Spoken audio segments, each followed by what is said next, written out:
Ngọn. Tứ giác là bao nhiêu? Tứ giác là 4, tứ là hình này. Còn tam là 3, tứ 4. Lục 6. Ngũ là mấy? Có biết không? Để con xem con đếm những cái hình. Nhìn nó bảo nào? Từ.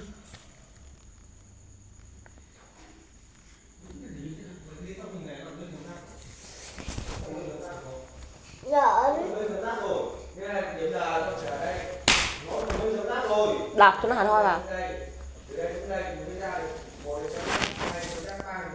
mà có một hình tam giác và một hình tứ giác. Yêu cầu để một hình tam giác, một hình tứ giác thì con phải kẻ xuống đâu? Kẻ xuống đây. Xuống đây này.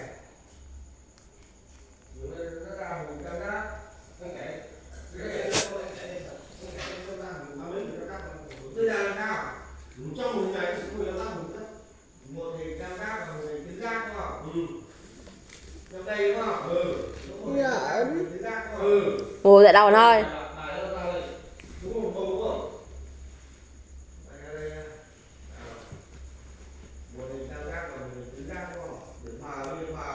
Ngọn.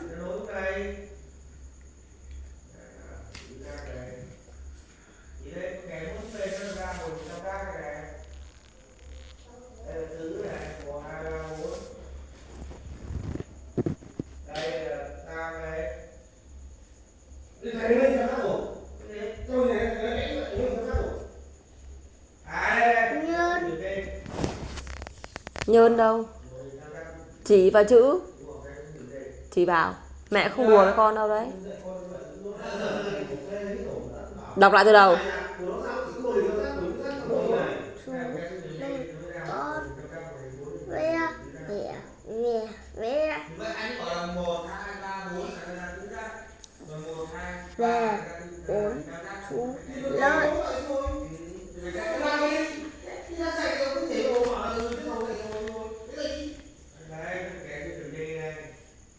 Đọc.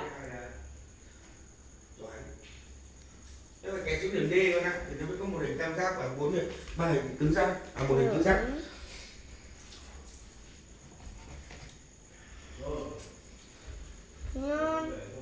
Nhơn nào? Đúng rồi đấy con. Đánh vần từ đấy là chữ gì? Tam giác là 3, tứ là 4. Vậy mà lại đọc thành chữ nhơn. Nhìn vào chữ đọc nhá.